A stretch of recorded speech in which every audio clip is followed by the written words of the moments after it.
السلام عليكم مشاهدينا الكرام، رجعنا لكم قناة لاله مولاتي الشاطرة حاجة.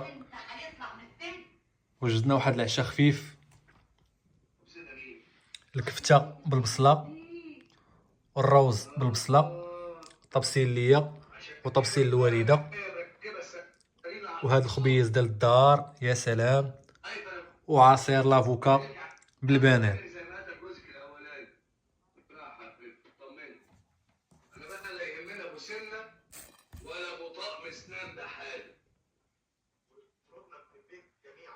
والمنظر زوين هنايا، شوف المنظر كيدير يا سلام.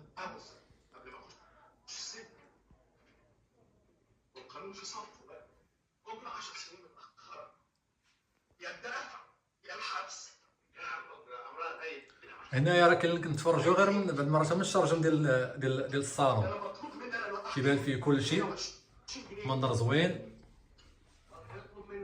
وتبارك الله على الحاجه لاله مولاتي فاطمه، الله يحفظها لينا والله يخليها لينا يا ربي، يسر لها امورها. واللي تفرج في الفيديو يدير لها ابوني وكومونتير، وان شاء الله راه من هنا لقدام غادي نبدلوا المحتوى، غادي نديروا لي فلوغ ديال من المدينه لمدينه.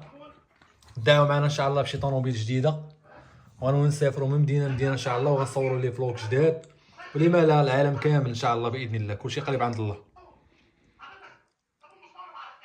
المهم انا والعائله راه كنديروا جهدنا وكثر من جهدنا غير باش نخليو الوالده ناشطه.